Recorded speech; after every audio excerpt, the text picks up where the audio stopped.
welcome to Check It Out Comrade, an indie game podcast where every 2 weeks we bring you 2 indie games and tell you what we like about them. I'm Nick Lauber. And I'm Gary Butterfield. And this week we're doing 20XX and Pony Island. Indeed. There's no theme. No theme. Zero theme. zero theming. So Nick, tell me about 20XX. Sure. So 20XX is a game that's currently on early access on Steam, so it's not fully released. But as an aside to that, they're using a price model based on that. So it's cheaper as it's further away from release, and so it's getting closer and closer to that $15 price point it will be when it's fully done. And what it is a Mega Man X inspired roguelite action platformer, basically. It looks and plays exactly like you would expect from a Mega Man X clone, but adds in a whole bunch of roguelike elements to keep things fresh and interesting and make you want to play it forever. Yeah, it is. It's a mashup I haven't seen before. Mm-hmm. And not only have I not seen it mixed with roguelike elements, but I haven't seen too many things like take inspiration from Mega Man X. We did Castle in the Darkness, which has some like Mega Man like properties. Mm-hmm. And we definitely played some games that have a little bit of Mega Man in them, but Mega Man X is a really particular kind of aesthetic, and kind of big boots, big armbands. Like there's a color palette to this that is very, very similar. Yeah, and the sprite style itself is very much of the SNES Mega Man X games, which there's that Mighty Number 9 game from the actual original designer, but that's not taking really the art, not quite the same art style. It's like a 3D, 2.5D platformer. Yeah, and this is purely 2D, and it also takes the characters. So you can play a character that is a lady who is a lot like Mega Man, mm-hmm. or a guy who is like Zero, who uses a sword. Nina and Ace, respectively. Yes. And it is pretty neat. It's procedurally generated levels. Mm-hmm. You head to the right and do Mega Man X shit and fight bosses. There's some kind of cool little bits where like you have persistent, you like Isaac, you don't upgrade your character. You increase the chances of, so you have two options with your kind of currency that you get at the end of every level. You can increase the chance of a power up showing up, mm-hmm. or you can buy a power up just for the next run. So it kind of encourages kind of marathon play to get further into it, because you'll get a little bit far in, you'll have a bunch of money to buy some shit to make your next run more powerful, to get a little bit more further in. The kind of remarkable thing, the cool thing about this, I think, is the really effortless co-op. It has couch and online co-op that is very easy, just to kind of drop in with your friends, mm-hmm. and plays really well that way. Awesome. Yeah, I need to check out the co-op mode still. I'm assuming I'm probably going to be more interested in this game when it comes out in the full release, or at least give it more time. To be honest, Mega Man's never been my forte. I've always been really bad at Mega Man games. That's a nice pun you just made on accident, where it's Forte. like Mega Man and Forte. Yeah. Yep. The Forte and base. Yep. It's hard, and this is harder than Mega Man X. Yeah, for sure. It reminds me of like a lot of times when we do these roguelike kind of games, they fall into a weird trap where like I just feel like there isn't enough health that's dropped. Yeah. And it's like obviously Isaac is the gold standard for anything that has even Rogue even close to it. Like I like Isaac more than I like Rogue. But it's like Isaac is very generous with health drops. So like even on a bad run, you can get a bit further in. This is very stingy with health drops, stingier than Mega Man X is. Yeah. So it makes it just kind of like, I've fought 3 bosses in this. Mm-hmm. I've never gotten close to the end game, and that was doing co-op, doing the easy mode, which lets you start with 3 upgrades of your choosing. Right. I've spent a decent amount of time with it and never gotten more than 3 bosses in, because I just get whittled down. Yep. You don't get a health refresh at the end of the level. All these things that like makes it encouraging to me that it's in early access, because they could really kind of tune that a little bit and make it feel closer to the source material and really work. Right. I think. So talking a little bit about how the roguelike elements fit in, essentially after every boss you get a choice of 3 upgrades, one of which tends to be a weapon upgrade, or actually another weapon essentially. From the boss. From like the Mega boss, Man. yeah. It's themed after the boss. But you don't have to. You can, if you already have... You have 4 slots basically to hold your alternate attack types, and if you already have the 4 you've been gunning for, but that would require you to defeat 4 bosses. Then you can safely ignore that and choose one of the other 2 random picks that will also be available to you. Yeah, so I don't know if those other picks are random. I think that they are a health or an energy related power up or a health related power up. You can choose which one you want. One of the things I found also that's like a minor balancing thing is, I don't know if this is true when you played it, but I didn't spend too much time playing with the special weapons. Like my Mega Buster tended to be fine for the parts I was getting to. So a lot of the getting energy related power ups was kind of a bummer. And there are many more of them, it seems, than there are health or just kind of general statistical ability upgrades. So like, I would get through a level, it'd be really hard. And at the end I could choose, one of my options or one of the drops for like, there are these challenge rooms where they give you a restriction and you have to get through the room. And if you follow the restrictions, you get a treasure box. And I would get something that was like, oh, health are converted to energy. And it's like, no, I don't need more energy. I never use this thing. I just need more health. And that ended up being the problem kind of consistently. I don't know if you used more of the sub-weapons, but to me, they weren't, again, just not enough drops to keep them useful. And even once I got the power-up items or the items that made them more useful, it still wasn't useful enough to use over my Mega Buster. Yeah, I found a couple that were pretty fun to use, and like I tried to use them to the extent that energy allowed for. But yeah, spending the money to get more energy so that I could use it more often was never worthwhile over health. But we're both fresh to the game. It could be people who are new to Isaac, I'm sure, have more trouble with health than you or I would. So it could be that we're just not as good as this game as is hoping out of us so far. Yeah, it's meant to be. We're supposed to kind of do more iterations. Yeah, and I definitely put some decent time into it, but I didn't. Like I said, I never beat it. Yeah, or anything. So I don't know what the final bosses are. Yeah, I don't think I've ever gotten to a third boss. So you got even further than I did. Yeah. And the bosses that you choose from at the end are random as well. The stages are laid out randomly too, and this is one of the first time I've seen like side-scrolling stages randomly laid out, and they do a good job. There's a couple of weird little things that feel like they're procedural. Like at the end, there'll be a teleporter that doesn't really teleport you anywhere. Yeah, and it feels random, but for the most part, it does a pretty good job of having kind of modular difficulty. Like a good example is there's a forge level. A forge kind of biome that you can find, and there are moving platforms. And I did a run where I got the forge biome on my first boss and then also on my third. And the difference is they add little white flames on the corners of the platforms. So reducing the area that you can land on the platform safely. Oh, that's cool. I have seen like fighting in two different runs. I fought like a boss as my first level and then a boss as my second level. The same boss. And it's definitely obvious that they kind of up the difficulty each time if you encounter them later in the game than if at the beginning. So yeah, I don't remember which one it was, but it was like way harder the second time around than the first time. And that's one of the kind of bummers too. Like I don't know if this is something they're going to fix. It's just going to have to be something that you have to be okay with to dig this game. Is that the bosses don't have the kind of personality that Mega Man X or Isaac does. Yeah, absolutely. I couldn't tell you what any of the bosses' names are, or barely even what they are. Like they're just robots that have kind of bullet hell patterns and move around the screen. Right. Like they're not terrible fights or anything, but they're not very unique. Like it's hard for me to imagine somebody doing fan art of like, this is the penguin, from one of the levels of 20XX. Yeah. But it's like it's still fun. Like I had fun with it, and it's really fun co-op. It doesn't seem to change the difficult or the balance that much that I could see. Other than I think they probably just balance it with scarcity of resources. Makes sense. Yeah. It's effortless. Like you just click on, and then you guys are playing together, and you guys can get into a level in less than a minute, and it plays really well. That's pretty rad. I'm definitely looking forward to checking that out in the future. So. Yeah. Pretty cool. Like I dig it. And if it sounds like something you dig, I like the way they're doing their early access model as well. Yeah. Where like it is cheaper because you're getting less of a product, but you can get in on the ground floor and actually get the final product for a discount. Right. By supporting them on the way there. That's a cool way to do it, and not very many games do that. And it seems like just following the updates and stuff, they seem to be doing fairly substantial updates on the regular. So I was just looking that they did one yesterday as of recording this, that they did a rework of of two of the bosses. I think their artwork and attacks and stuff just kind of freshen them up a bit. So it's neat that they're consistently putting out stuff and keeping the people who have put some money up already, keeping them in play. They actually say in their fact that they update the game every 2 weeks. Excellent. And then they will keep doing so until it's done. So once they've done the last update, it's done. But as long as there's stuff to update, they will update literally every 2 weeks, according to them. So pretty rad. I don't know if we said these guys' names. It's Battery Staple Games. Yeah, as far as I know, this is the first name they've done. But yeah. And good job, guys. It's been out for a while, too. Originally came out on November 25th, 2014.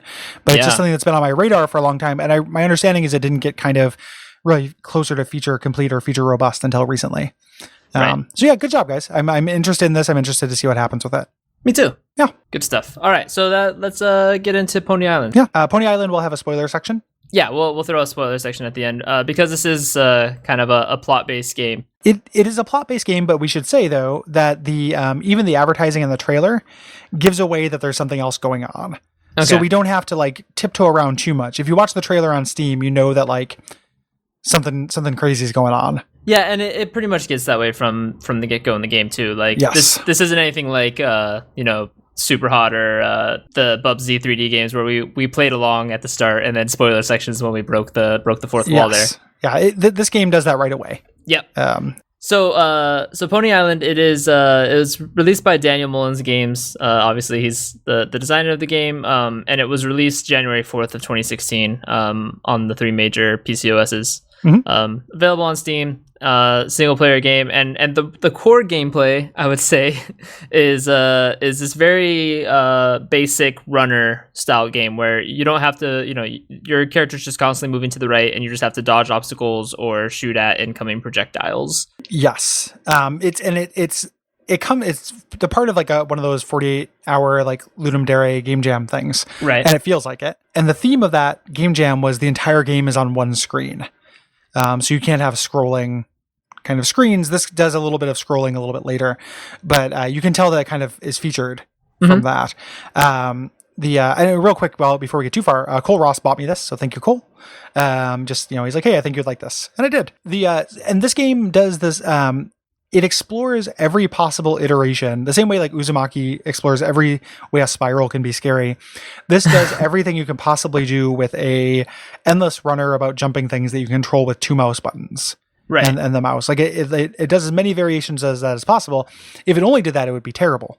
It would be not worth playing, but that's not the point at all. Right. And in particular, it seems to, kind of revolve around this theme of a game in development. Yes, it is. It's similar. It kind of runs in similar themes to Undertale meets Magic Circle a little bit. Yeah. Where like you are in the so once things get weird, which I'll talk about the details of that a little bit more, but things do get weird.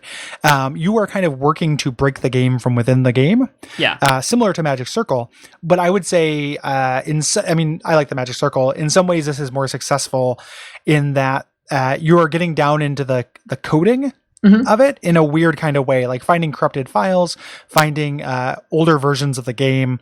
It's very antagonistic. Yeah. It's like you're trying to delete a game or break a game that doesn't want to be broken.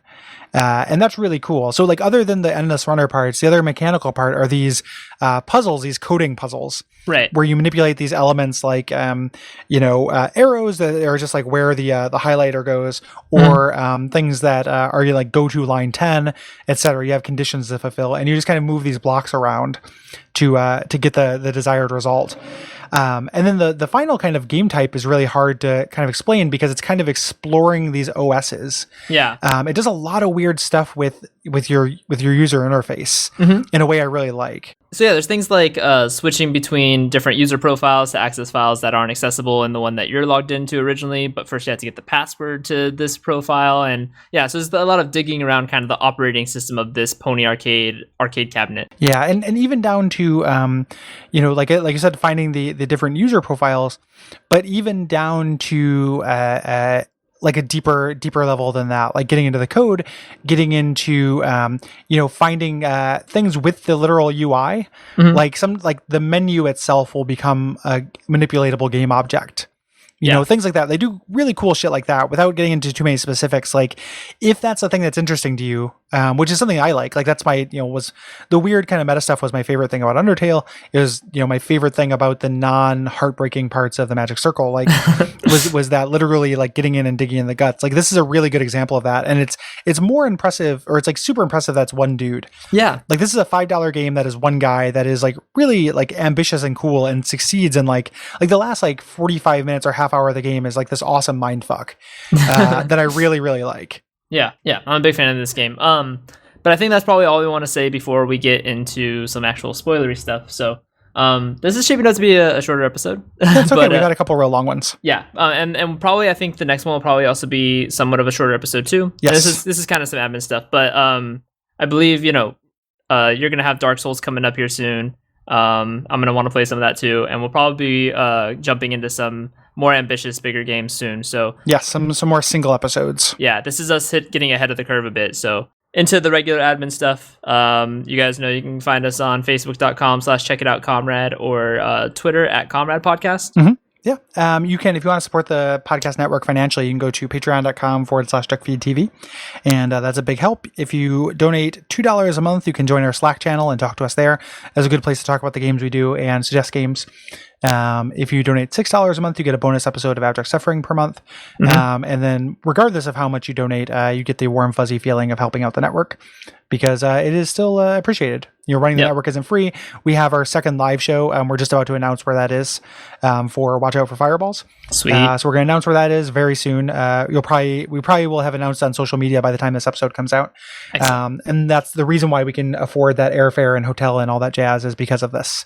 So it is really appreciated. Our community is the best, and if you aren't interacting with us on that level, then please do so because we love all you guys. And this is the first episode we've recorded post Duck Spring, but real quick shout out to the Duck Spring crew. This is members of the community with very little help from me or Cole, other than kind of like setting up some back end admin stuff. And I did a very brief stint on the live stream, but raised some money for Transactive, turning our yearly event into a potentially twice a year event.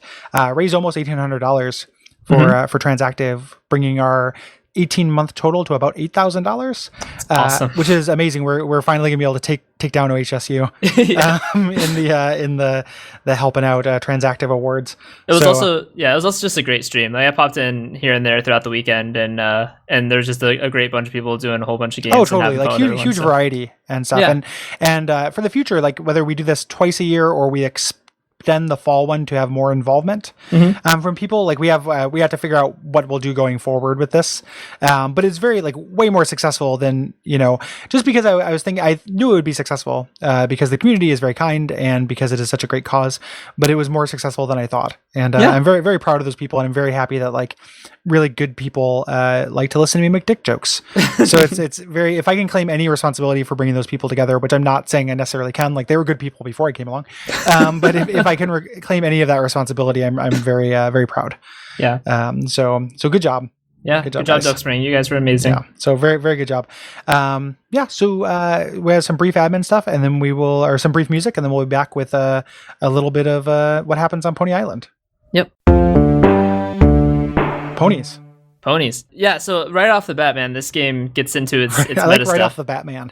Right off the Batman v Superman, dawn of spoilers. Dawn of shitty movie. Yeah. But yeah, I think I'm trying to like think of all the different meta aspects, right? And like I think right at the beginning, the main menu to the game doesn't work until you dig into the options and check like fix main menu. Yeah, it's presented as like a broken, buggy piece of game, which is a weird way that like it wouldn't work if this were higher budget. Right? Oh, no. Like if this were made by a big team, even if they were a big indie team, like if this were the result of like a huge Kickstarter or something like that, you wouldn't believe it. Like it does a really good job of taking its kind of humble beginnings and weaponizing it. Absolutely. And that's awesome. Like I love that. Like it's like, oh, like I mean, I wasn't fooled because I knew something else would be going on, but like, of course, it is plausible that the game can be buggy in the way that it presents itself as. And the fact that every weird buggy thing that happens is intentional is super cool. Yeah, I think the other thing I discovered kind of right off the bat was digging through the same options menu. There's a button for free ticket. Turns out that throughout the game, there's kind of all these little hidden secret bits that will grant you tickets. And I assume something happens if you manage to get them all, but some of them are very well hidden. Yes, there's 24 of them. That's how you get the true ending. Yeah. Which I did not get. I think I have 8 tickets. So I got mine's probably about that. About a third of them. Just kind of doing a normal playthrough of the game. Because in the fiction, Pony Island is a ticket game at a Dave & Buster's or something. Yeah. Except also kind of like after you're dead. Yes. It's this weird, you die and you're trapped playing this because there's no one else in the arcade. And there are these flashbacks you get to like a church, which I can only assume is like your funeral. Yes. Right? So like this is a weird kind of purgatory or hell is the way it's presented. And like at first it's like it's not scary. No. Right? Because there's nothing scary about the devil. I've talked about that on shows before. Like I don't find Satan particularly scary, but it's kind of it's cool because it doesn't, it's like it takes itself serious, like it hits a tone that I like a lot, where it doesn't take itself very seriously, but it isn't like entirely jokes. Right. Like there are funny jokes in it, but it's not constantly trying to make you laugh. No. You know, it's not being scary, but it is being kind of serious in a weird way. That is really neat. You know, and there are legitimately like laugh out loud moments. Yeah, in it. Absolutely. And some of the most clever kind of metagame stuff. 100%. Like just calling out a couple favorites without going through all of them. The Steam Messenger thing. Jesus, that got me so good. Like that's so good. Like the final or the second to last boss fight, and it's actually the last real boss fight, is like a quiz. It's like a text-based thing, and there are all these little like weird things it does. But one of the things he does is like, you know, this isn't quizzed or this isn't graded, just type something disgusting. And you type something disgusting, and then it kind of tricks you into thinking you had like a Steam window open at the same time. Mm-hmm. Or that it's presenting this, because a Steam friend thing will pop up and say, dude, did you get hacked? Like, yeah, I think it really what you're typing. What I thought was that it changed my Steam name to whatever I put. Oh yeah. Cause you can just change your Steam name on a whim, right? So I thought someone was messaging me and it changed my name to whatever I typed in, which by the way, I typed in Asmodeus. So okay. So it just came up, and one of my friends on my Steam's list, it looked just like he messaged me, that same pop-up in the corner. It's super cool. Like, and during that time, there were also like email notification noises. Yeah. Because it's the way the boss presents it is like a staring contest. Like he's like, you need to stick with me. You can't leave. You know, keep looking at this icon the entire time. And it does a bunch of different things to try to distract you from that. And getting you to try to alt tab out is like super clever by fucking with your interface of your computer. Really I was surprised my disk drive didn't open on my computer. You know, like these classic like you know, Pepsi tray.exe or whatever the old late 90s compact presario trick. Yep. But like it does a bunch of shit like that is like great. I love that. I have a limitless appetite for that. Yeah, me too. That I liked it in Super Hot, where you had to like shut down the game and restart it. Like I like all of that stuff. Yeah, I haven't gotten sick of that. This game does that to you too. Actually, it makes it like force closes itself at some point. Yeah, it will force close itself, and you have to continue. It also has a way that you can kind of get stuck in a like it emulates a kind of incursion loop where you're starting the game from within the game. Mm-hmm. And you end up starting over and just continuing back to the spot before you decided to start the game from within the game. Yeah. Really, really cool shit like that. I really like. I love the old versions of the game. Yeah, those are so good. Like the weird, like shitty 3D version, and then the text-based version, which is like it's still an endless runner. So it's like you're coming towards an obstacle. Do you jump, shoot, or do nothing? You know, and there are actually little puzzles in it. Yeah, there's one of them where it's like there's a barrier, but it's off at a distance somewhat, and you have to say like do nothing, and it's like you pat yourself on the back for waiting. Yeah, it's coming closer, and then you have to jump at that point. And then at the end, you jump up and hit or you hit the pole at the end and break your neck, and it says like that pony died. Don't worry, you're no longer that pony, which I really like. The core mechanic, the thing you spend the puzzle parts I was way into, the meta stuff I was way into, the actual endless runner parts I got frustrated with a couple times. Most seriously during the second to last segment of that before you fight Asmodeus, the penultimate boss. Yeah, because it is it's kind of hard for what that is, and there's about 15 seconds of just running where nothing really happens before you can fail. Where you jump over a couple of barriers, which is really easy. So whenever you die or do something wrong, you have to start at the beginning. So I did that a bunch of times, and it was actually kind of frustrating. Is the penultimate one the one where there's butterflies you need to not hit? It's in that zone. It's one of the later ones where there are butterflies where you don't need to not hit, and you fight a wizard with two butterflies that you need to not hit. They're spiraling him. That is definitely the worst of the ones. It was hard, and actually I got like pretty annoyed. And I think the idea is that like, you know, I'm stuck in a purgatory, like this is supposed to be hell. But I actually got legitimately annoyed during it. But like the game, I mean, it doesn't outstay its welcome. It's like 3 hours or you know, or something like that. It's like it goes by really, you know, 2 hours, 3 hours, moves by really quickly. You get a complete story that is full of these weird little tricks. And if you like tricks, like you'll dig it, I think.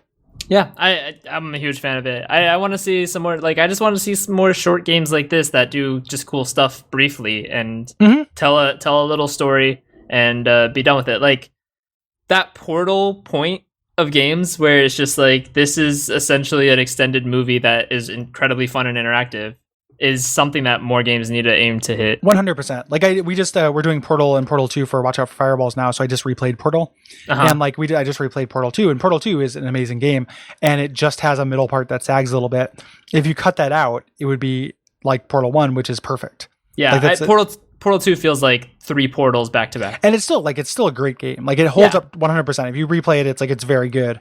But it's not Portal 1, which is literally perfect. Like you just play this in an afternoon, you're done, you get a complete story that is funny and charming and inventive, and then you're out. Like just fully explore one game mechanic, do it perfectly, and get the fuck out. And that's such a cool, that's what Super Hot did too. Mm-hmm. It's like 2 hours, we fully explored this one game mechanic and got out. Like I really appreciate that, and I'm down with paying money for that. Like the amount of, like, it just feels good. Like the comparisons, like to with Pony Island. Tony Island is a different game. Tony Hawk's Pro Island. Was like it's. I was thinking about it in terms of Undertale, not to bring that up again because I bring it up all the time. But like I had more fun. I don't think this is a better game, but I had more fun with it because it's not 10 hours long and expect you to beat it 3 times to get the full ending. Yeah, it's like this is 2 hours long. You get the complete experience. You get like a taste of that weird meta shit, but they don't hide it behind tedious nonsense. Mm-hmm. There's like nothing. There's nothing that like you had that one. There's like one segment that was annoying to me in this game, and I just kind of pushed through it. It wasn't a big deal. It didn't feel antagonistic. It just felt like a mistake, like which was like kind of understandable. Like that probably could have been a little easier. But other than that, like you get in and get out, and I just like didn't have time to resent it. So what I'm remembering is all the cool shit. I'm not going back and thinking back on the stuff that was annoying. Yeah. The highlights are what's in my highlight reel. I think especially just kind of the indie scene needs to get a better grasp on that. Yeah, it's. I mean, they plenty of games do it, right? Because like we did. Of course, the Beginner's Guide does that. Like there are a lot of games that just get in and get out and explore one kind of idea. But I'm so on board for that. Like I'm so on board for that. I was gonna say like there should be a podcast, but like our friends, like Reagan Kelly does, the short game, which is which does that. And just concentrates on short games, like games you can beat in a weekend is kind of the log line, which is really good. But I kind of even want shorter than that. Like I'm way into 2 to 3 hours, like a movie. It's like I want to see credits tonight. I want to sit down, start a game, see credits tonight, and have a complete experience that fully explores something. And that's so good. Like it takes away that, like, sometimes I have a hard time starting a game that I know is going to be involved just because I know, like, well, fuck, okay, well, tonight I can get through the tutorial but not actually do anything fun. Yeah, 100%. Like, that happens all the time with, like, especially as somebody who likes big, fuck off Western RPGs. Mm-hmm. Like, that's always going to be the thing. Yeah, and I don't want those to go away by any means. No, but the weird kind of middle section where, like, I mean, I guess this is just editing in general, right? Like, it's not specific to games, but like, cut out the parts of your games that don't add very much, right? And even if that makes it short, like I mean, I guess that's if you want to please me, because some people are going to complain about that too. Mm-hmm. But like, I'm looking at my backdrop on my computer, which is that scene from The Last Door, and The Last Door is like every one of those episodes is really short too. Like, yeah, that's just very appealing to me. And as I get older, like that's where I want my indie stuff. Yeah, it seems to be that most of the games I play the most are either like games that I tend to like the most are either that's how long they are or that's how long a playthrough is. Yes. Yeah, that's a set. You get a complete experience. Right. And like I don't mind breaking things up for bigger kind of experiences, but I have a limited bandwidth for that. Not an unlimited one. Yeah. So like in every given time I can have like a Dark Souls running, or I can have a big Western RPG running. But I'm sitting down, like, it's hard for me to want to sit down and play like an indie game that I know is going to be 20 hours long if I don't feel like every one of those hours is really needed. And I think that like episodic stuff is a really good choice for that too, because I'll sit down and play a Telltale episode or something like that. I really want to play Life is Strange. I haven't played that yet, but that will work for me too, because it's like it's a chapter.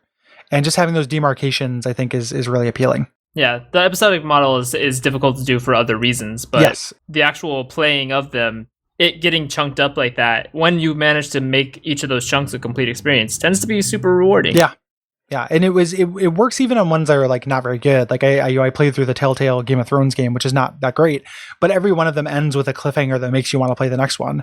Right. So it's like I would sit down for an evening, like watch my movie, play through an episode of it, and then I would look forward to the next day because I knew what was gonna. I was like, oh shit, something crazy is gonna happen. Yeah. Like I want to see what this villain get killed. Because it's Game of Thrones.